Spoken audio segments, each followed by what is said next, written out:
Saya ingat banget waktu itu Pak Ari pernah cerita sama saya, Pak Ari pernah dilemparin, boleh diceritain Pak? Boleh. Pernah dilemparin telur, Ditarik kuping. ditarik kupingnya sampai jatuh. Beliau seorang karateka loh teman-teman sekalian. Engkau wanita surga, bak permata berharga, berbinar indah dalam kesucian jiwa. Assalamualaikum warahmatullahi teman-teman sekalian, apa kabar? Dan kalau teman-teman lihat di vlog saya kali ini tuh kayaknya agak berbeda banget. Biasanya vlognya tuh santai Pak Ari, biasanya langsung dengan tangan sendiri pegang kemana-mana. Tapi hari ini agak berbeda dan saya lagi seneng banget karena saya lagi kedatangan guru saya. Ini terhormat banget. Ada Pak Ari Ginanjar. Assalamualaikum Bapak. Waalaikumsalam warahmatullahi. Pagi.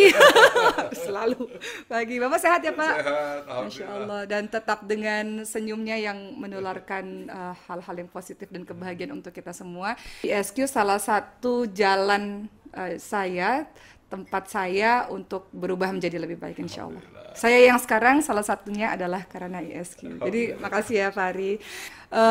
Ketika saya bertemu dengan suami saya ini, yang sekarang ini, tahun 2013 itu, jadi beliau ikut ISQ, kemudian ibu saya ikut ISQ. Jadi saya jemput ibu saya, jadi pertama kali ngelihat suami itu di ISQ. Nikahnya juga di ISQ. Dia lantai atas. Di lantai atas. Satu-satunya orang pertama yang Masya di Allah. puncak menara itu namanya, di Iya. atasnya ada tulisan Allah ya. Iya. Tapi sekarang nggak mau ngomongin masalah saya teman-teman sekalian. Saya tuh udah open Q&A di Instagram, udah foto sama Pak Ari cekrek. Nah, dan udah banyak sekali pertanyaan. Mana nih handphonenya? Nah, ini mau nanya ke Pak Ari. Pak Ari, pertanyaan yang pertama adalah sebelum membangun ISQ, Bapak itu kerja apa sih sebenarnya Pak? Saya lihat sih yang Bapak jual celana jeans di mana itu. Bapak dulu apa sih Pak kerjaannya sampai bisa ada menara ya yang sangat megah itu? Iya. Memang saya ini dulu pegawai negeri, Masya dosen Allah. di Politeknik Udayana. Oh, Nah, pegawai negeri lah 7 tahun sebagai dosen Bapak mengajar apa Pak? Politeknik. Oh, Di Politeknik. Ya namanya pegawai negeri gitu. Tapi setelah jadi pegawai negeri 7 tahun, saya merasa kok ya namanya pegawai negeri mungkin ya pas-pasan. Saya berhenti jadi pegawai negeri. Kemudian saya jadi pengusaha. wah beralih ya Pak. Tapi Dari cuma akademisi beralih kepada pengusaha. Tapi pengusaha kecil, pengusaha di pasar-pasar gitu. Pengusaha jual celana jeans itu ya Pak ya? Sama saja di pasar, di pasar Keren raya. ya, Masya Allah. Cuma modal aja cuma 23 potong aja. 23 potong akhirnya menjadi 23 potong jadi 7 toko. wow, Masya Allah. Dari 7 toko akhirnya masuk ke bisnis komunikasi, radio panggil, handphone dan sebagainya. Nah, tahun 98 kan Krismon bangkrut. Habis semuanya itu. Nol kan satu Enggak, pun yang toko tuh nggak ada lagi tuh? toko saya kasihin ke karyawan saya, namanya Muslim. Oke. Masih jalan nggak Pak sampai sekarang toko jinnya? Tokonya masih ada tapi kosong. Oh kosong, Dan kirain sampai- masih ada. Dan sampai sekarang toko itu masih ada dan tidak pernah ada satupun yang berani ngisi di situ. Kenapa Pak? Saking tidak strategisnya. Oh sepi apa ya? Sepi. Tapi kok bisa berhasil 7 toko di tempat yang sepi? Ya karena saya cari akal aja. Saya lagi sepi gimana caranya? Saya Keren. bikinlah gantungan, orang mau gantung diri, celana saya gantungin, orang jadi siapa nih akhirnya naik. Oh iya Terus iya. kemudian saya jual kaos. Kaos-kaos yang saya belinya 2.000, modalnya saya jual 2.000 naik ke atas. Oke. Akhirnya laku. Nah, tahun 98 Krismon, semuanya hancur. Baru saya merenung tujuan hidup tuh apa gitu kan. Saya jadi dosen nggak puas. Cari duit juga nggak puas. Pengen punya apa aja kebeli lah saat itu akhirnya. Pokoknya yang anak muda inginkan, mobil yang paling Wih, diinginkan, keren. semuanya kebeli. Tapi begitu 98 habis, 99, baru mikir hidup itu apa, untuk apa ya hidup. Itu udah menikah ya Pak ya? Ya, menikah. Tuh. Tapi ya hancur loh semuanya. Jadi tahun 98 tuh Bangkrut ya. semua. Saya harus memulai lagi sebuah pencarian. Hanya menyedihkan lah kalau hidup saya dulu. Nah, tahun 99 saya mulai berpikir dan mulai menulis buku. Saya tulis Itu lah buku idenya dari ISQ. mana Pak? Apa Bapak Merenung aja. merenung atau ada orang yang kayaknya kamu harus buat begini begini atau Bapak tiba-tiba dia Ya, ada sendiri guru, aja? ya, ada guru saya, ketua majelis ulama di Bali namanya Pak Adnan. Ya beliau bilang kamu tulis aja. Masya Dia Allah. tahu mungkin saya sedang stres dari kosong. Soal nulis buku nggak sadar ternyata ketika nulis tuh nggak berhenti sampai 5.000 halaman di atas kertas bekas tebal setinggi ini. Kayaknya ada videonya deh. Saya pernah lihat videonya deh. Nih videonya nih.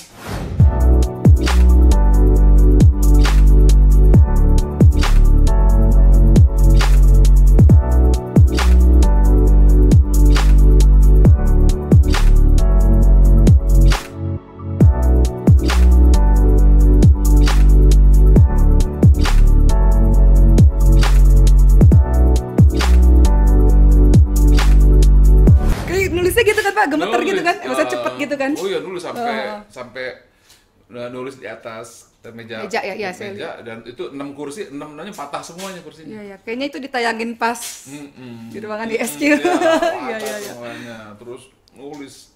Itu pun harus Masya di Allah. stop sama guru. Itu di zaman itu nggak ada laptop ya Pak? Nggak ada. Iya. Laptop masih seperti ini. Saking Akhirnya disuruh semangatnya. stop.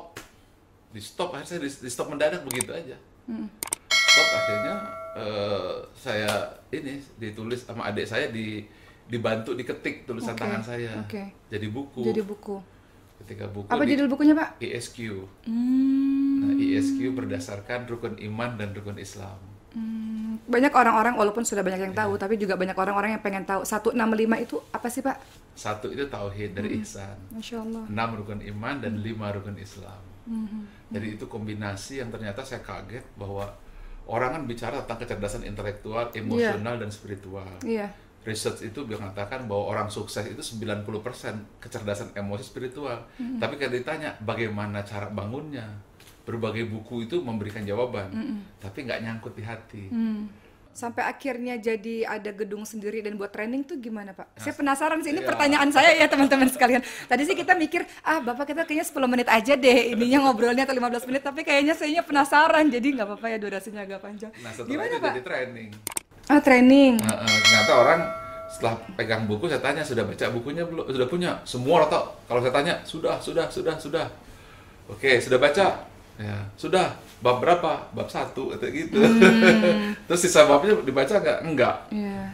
Oke, kalau begitu kita bikinlah training ISQ. Di mana Pak? Nah, training ISQ pertama di Hilton kita bikin. Oh. Dan saat itu ya Masih di tempat-tempat. training Orang itu lah ya ya.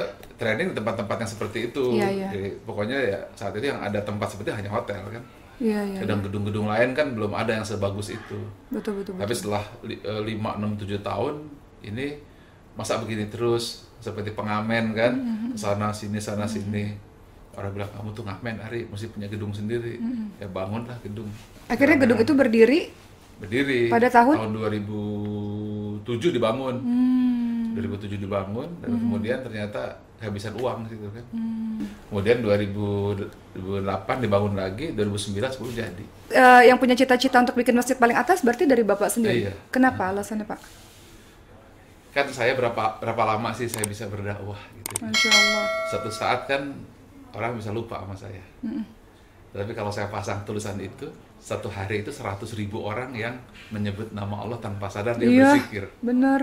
Ya. Jadi ketika orang lihat gedung itu kan dia otomatis ngelihat Allah. langsung menyebut Allah. Iya. Allah. Udah terus zikir. Jadi jalan itu penuh dengan zikir. Betul. Nah mudah-mudahan nanti dari situ saya dapat ampunan dari Amin Allah. ya Rob. Dan bangga sih. Kita masuk ke pertanyaan kedua ya Pak. Pertanyaan kedua banyak orang yang ingin tahu nih. Bapak bagaimana kesannya selama menjadi motivator? Semua cara pasti, semua fitrah pasti ada yang suka, ada yang tidak suka, ada Iya, yang Pak. mendukung. Oh ya saya ingat apa yang banget. tidak mendukung. Boleh nggak Pak? Boleh. Diceritain ke teman-teman. Saya ingat banget waktu itu Pak Ari pernah cerita sama saya. Pak Ari pernah dilemparin. Boleh diceritain Pak? Boleh. Pernah dilemparin telur. Ditarik kuping. Ditarik kupingnya sampai jatuh. Beliau seorang karateka loh teman-teman Iya. sekalian. Ya pertama kan dulu ketika saya SD, saya kok lihat mata saya kok sipit gitu kan. Kok wajah saya putih gitu kan. Bapak dari mana sih Pak? Saya orang Sunda. Orang dan Sunda. Tapi bapak saya Palembang. Oh. Ya Palembang putih-putih, ibu Iya, saya iya. Sunda. Ya udah putih, sipit, sempurna gitu Iya, kan. iya. Terus. Dan sehingga ketika saya ceramah Iya. orang nyangka ini pasti ini nih apa namanya mualaf gitu kan. Iya. Jadi sehingga memang wajah saya bukan bukan wajah yang inilah, bukan wajah ustadz gitu kan. Terus Pak. Sehingga kalau saya ceramah gitu datang ke sebuah tempat diundang, karena buku saya kan ngetop. Iya. Begitu datang ke tempat ceramah, orang penuh, mana itu Ari Ginanjar? Padahal saya di sebelah dia. Atau Gitu. mungkin nggak sama kali Pak, foto sama aslinya beda jauh. Terus Saat terus itu Pak. ya. Terus. Ya, kemudian saya pernah lagi training ESQ. Kemudian saya keluarkan ayat kan. Ayatnya itu fa'ina matuwalu fasama wajhullah. Ada ayat dari Quran itu kan. Kemanapun kamu hadap, di situ wajah Allah itu kan kiasan. Kemudian ada orang tarik telinga saya. Itu Bapak di ruangan training? Ya di ini, dia ruang training tapi di Wow. belakang. Ya. Oh, tapi ada orang kan banyak Ya kan? banyak. Telinga saya ditarik sampai nempel kepala Itu di siapa meja. Pak? Itu peserta? Peserta ditarik sampai ke meja, Allahu sampai Akbar, kepala la ilaha saya itu illallah. di atas meja itu. Allahu Akbar. Terus gimana Pak? Maksudnya reaksi yang lain-lain gimana Pak? Oh, yang lain panik gitu kan, yang lain panik. Tapi saat itu saya merasakan kenikmatan dan keindahan yang Wow, yang Masya luar Allah. biasa. Yang Wow. saya ingat adalah Nabi Muhammad SAW. Allahumma sholli wa sallim wa barik alaihi. Masya Allah. Jadi Terus, saya, Pak? saya merasakan ya Allah indahnya. Ini yang saya tunggu gitu. Masya Selama ini Allah. saya dalam training ESQ saya kisahkan tentang Nabi gitu ya. Saya kisahkan tentang Rasulullah. Tapi di situ saya paham bagaimana rasanya kalau Rasulullah kepalanya dilempari ke Masya orang. Allah. Pertanyaan berikutnya ya Pak Ria. Orang sukses itu apakah 80% takdir nasib yang menentukan? Iya. Dari kecil disugesti belajar biar pintar, biar sukses. Berhasil juara kelas sih saya, tapi kok nasib saya gini-gini aja.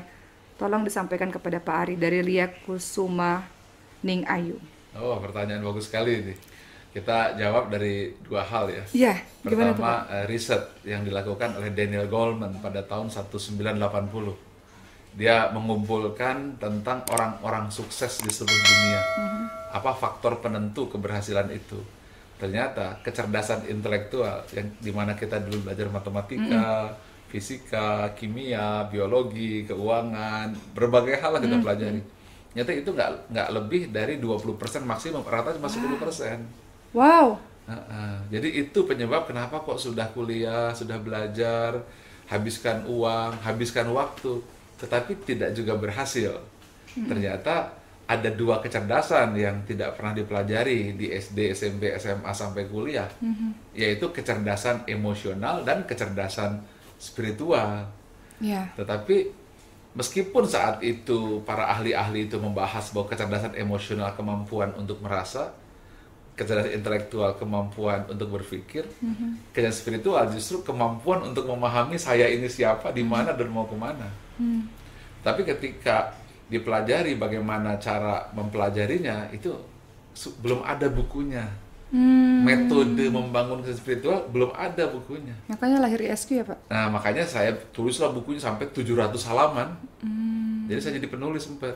Saya ingat sih Pak, banyak teman saya di Iya. zaman-zaman sekolah, waktu di sekolah, wah keren banget ya juara. ternyata enggak Tapi ya. ketika sampai ketika di tahapan usia saya yang sekarang, banyak juga mereka-mereka yang juara-juara kelas, ya akhirnya malah teman-teman yang kita nggak prediksi Iya, malah kok malah jadi sukses. sukses. Iya. Itu Ria Ricis loh Pak. Iya. Ria Ricis itu muridnya di kelas 25 orang teman-teman sekalian. Dia ranking 23 tiap tahun Pak. Jadi kalau orang tua kita ngambil rapot, orang tua kita nggak nanya ranking berapa. Zaman dulu masih ranking ya teman-teman sekalian.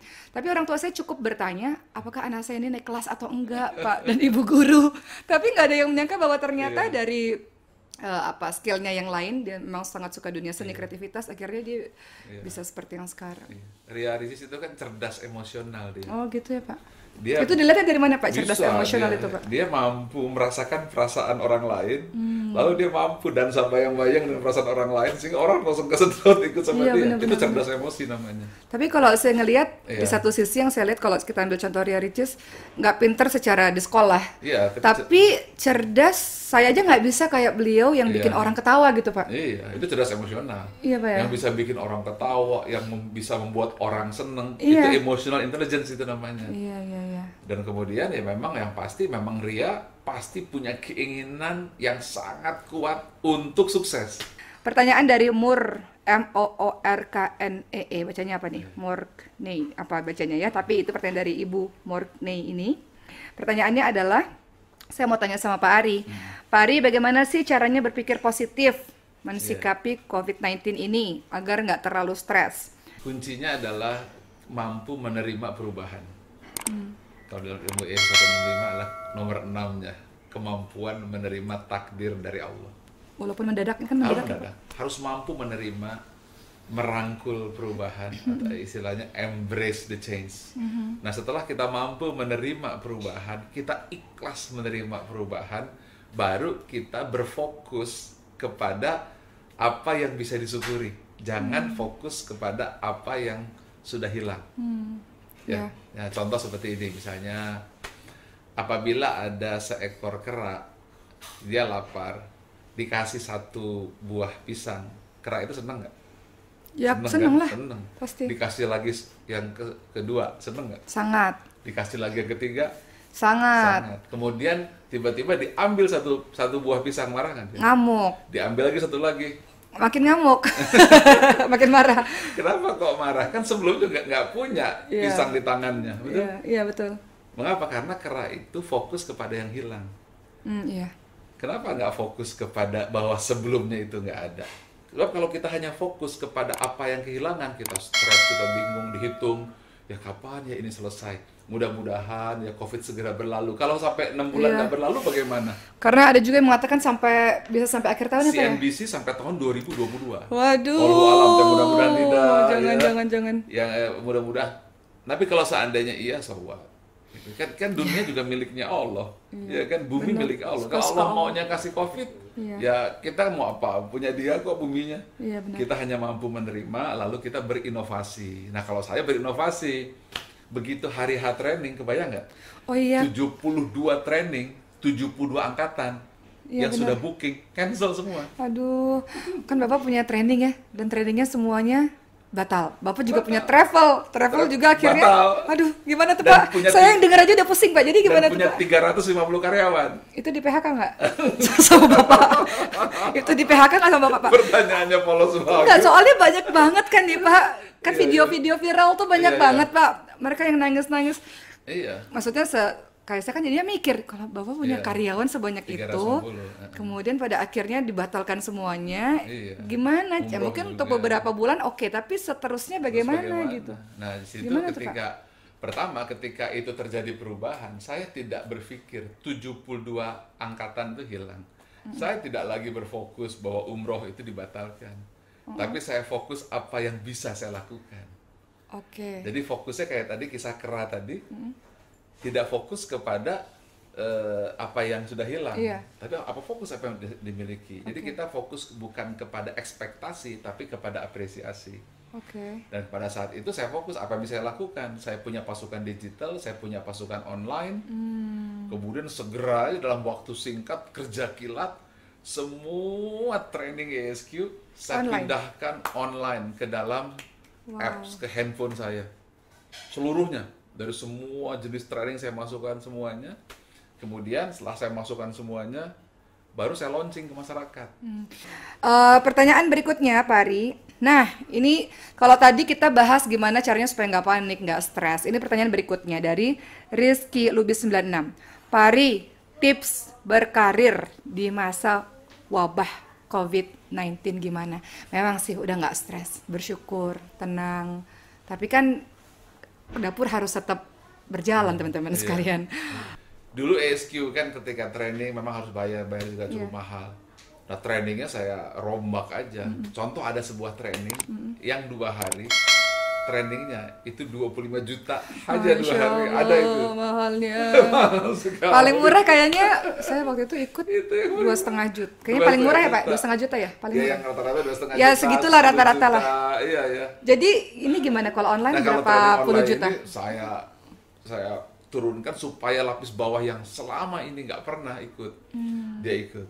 Ya. Masya Allah. Sampai dia ngomong, saya bersyukur ya sama ini COVID-19 ini. Mengapa sekarang Pak Ari trainingnya dijual murah? Saya jual cuma 250.000. 250.000 itu sudah ada 250.000. modul-modul. Modul-modul yang powerful. Contohnya yang Contoh apa Pak? contoh yang video modul saya yang cuma 10 cuma yang 10 itu namanya outstanding mentality. Ini dia Ah. modul sekalian. Itu coba aja. Coba aja lihat 10 itu. Tapi saya udah ikutin dan rasakan perasaannya nanti. Waktu Pak Ari bilang, ayo coba pejamkan mata, saya ikutin tuh Pak. Masya Allah, saya udah ngebayangin, oh. Dan itu memang saya praktekkan untuk Iya, mendidik iya. anak saya. Sampai anak saya dalam keadaan hamil 8 bulan dia bisa master di Inggris gitu, Iya, ya. distinction. Halo Rima, salam kenal, assalamualaikum. Innallaha la yughayyiru ma biqaumin hatta yughayyiru ma bi anfusihim. Tidak berubah nasib satu kaum sebelum mereka mengubah jiwa mereka sendiri. Jadi bagaimana bisa mengubah jiwa dalam 10 video itu diajarkan. Hanya 10 video tapi dia adalah kesimpulan dari 20 tahun saya perjalanan. Masya Allah. 11.000 training, 1,7 plus jadi Itu dosen. Bapak ringkas menjadi Ringkas 10 modul Iya, itu. iya, sama itu. Jadi modulnya banyak banget teman-teman. Sekarang saya udah lihat modulnya 10 episodenya Pak Hari. Ternyata modulnya banyak sekali dan itu harganya 250.000. Kemudian ini menjawab pertanyaan Mbak Rizky Lubis 96 ini, kaitannya dengan berkarir itu apa Pak Hari? Gimana Pak Nah, caranya? saya bikin sebuah modul yang khusus di mana orang bisa jadi partner saya, bisa jadi mitra saya. Itu hanya dengan jadi mitra saya, dia daftar, dengan daftar dia sudah punya ESQ, artinya dengan daftar dia bisa jualan ESQ training ke orang-orang. Jualan modul-modul itu ya Pak? Jualan-jualan modul. Nah, contoh harga modul misalnya 250.000. Nah, dia share nanti ke temennya, set. Begitu temennya ngeklik, gitu dia bayar, dia langsung dapat 100.000. 100.000 itu cukup untuk makan. Karena dia 5 kg beras dan 2 kg telur. Nah, jadi teman-teman sekalian, tadi udah jelaskan, tadi Pak Ari tuh lagi ngejelasin ESQ DG World. Jadi untuk teman-teman yang bertanya berkarir apa sih, salah satu yang bisa jadi pilihan itu adalah dengan men-share atau membagikan modul-modul training yang selama ini harganya jutaan bahkan puluhan juta, itu bisa didapatkan dengan 250.000 aja teman-teman sekalian. Jadi kalau misalnya mereka share, mereka akan dapat 100.000.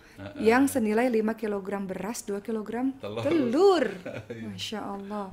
Jadi kalau semakin banyak di-share, maka kita akan semakin dapat banyak insya Allah. Tapi pertanyaan berikutnya ini juga nggak kalah penting Pak. Setelah kita sibuk memikirkan diri kita sendiri untuk dapat uang untuk kehidupan kita, dari Rusmini juga nanya, Pak Ari ikut nggak sih donasi dalam masalah COVID-19? Misalnya bagi-bagi masker atau gimana? Belum lama saya memang dari dana pribadi gitu ya, untuk bantu ngasih makan ke rumah sakit para tim medis, kemudian juga ke jalan, bantu-bantu orang, kemudian juga kita beli masker, beli APD kita kirim. Tapi setelah itu habis gitu kan. Iya benar. Sebentar saya mau ngirim lagi udah nggak ada. Betul. Maka saya bikin supaya ini bukan hanya tanggung jawab saya untuk membagi masker atau APD atau orang-orang miskin, supir-supir ojol yang nggak bisa narik lagi. Nah, dari 250.000 itu 5%, 12.500 uangnya itu semuanya dikasih untuk beli masker, APD atau ngasih makan orang-orang di jalan. Jadi artinya orang yang beli modul ini bukan hanya dapat modul dan kemudian dapat usaha, tetapi juga otomatis akhiratnya sedekah juga ada. Dipaksa. Bukan 2,5% tapi 5%. Iya benar-benar. Jadi tidak hanya sekedar menambah informasi pengetahuan, keilmuan kita, karena banyak sekali modul-modul training dan banyak sekali teman-teman sekalian pembahasannya macam-macam. Selain teman-teman bisa belajar, apa Pak? Dapat uang, gimana Pak? Saya tenang. Itu yang pertama ya Pak ya. Saya tenang dulu. Tenang. Terus kemudian menang. Dia nggak putus Menang. asa. Oke. Terus dia dapat uang dan kemudian bisa menyumbang. Masya Allah, itu yang kita ingin sekali teman-teman sekalian. Jadi pembicaraan yang cukup panjang dengan Pak Ari ini, teman-teman bisa belajar banyak hal. Jadi saya juga berterima kasih pada Pak Ari karena sudah sudi meluangkan waktu yang sangat panjang untuk bercengkrama seperti ini.